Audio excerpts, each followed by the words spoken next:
It finally happened, guys. It has finally happened after all these years, after the Lauri Markkanen trade from 5 years ago. A pick that we thought was never going to convey. We thought it would end up just becoming a second rounder in 2028, a fake first as we always like to call it. And guess what? Who would have known that it's actually going to convey at the best possible pick, 15th, in this upcoming draft, which is expected to be a stacked draft class. Actually, I should correct myself. I do believe if the Warriors, the Golden State Warriors, somehow make it through the play-in and get into the playoffs, they do have a worse record. So that pick would be 16th. But either way, I don't see that happening. The Bulls are going to get the 15th pick in this upcoming draft. Absolutely insane. What a game, by the way. I mean, the back and forth between the Blazers and the Suns. The Blazers kind of reminded me of the Bulls in terms of pissing me off in the third quarter for letting the Suns go on that big run. They come back, they keep fighting, they never gave up. The Cardiac Blazers, should we start calling them that? The Cardiac Blazers, they come away with the win. They're going to get the 7th seed. They make it to the postseason for a first time in a long time.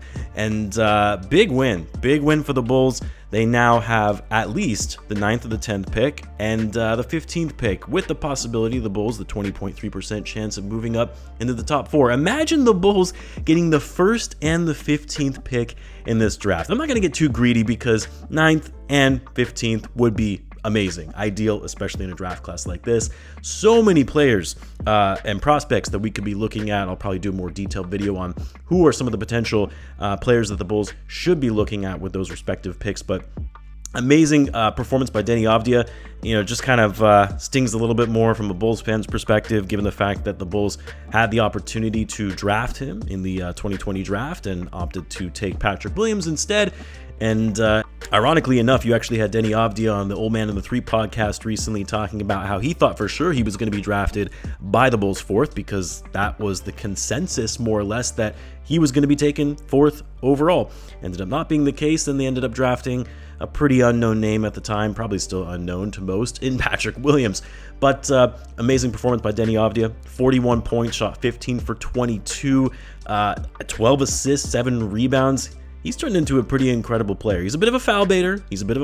But he has turned into a great player for the Blazers, especially on that amazing contract. And Jrue Holiday, the veteran, man. I mean, you can't say enough about this guy and how he just makes winning plays. He's just such a winning player, big-time impact player. We'll see whether or not he's actually going to remain on the Blazers going forward, as that's probably going to be a prime trade target for them.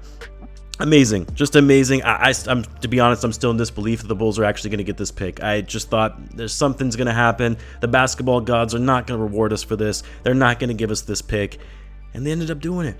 So there we are. The Bulls are going to have 2 first-round picks in this upcoming draft. Let me know what you guys think. Let me know what you thought of the game, by the way, as well. Let me know in the comments. As always, be sure to subscribe, and I'll see you in the next one.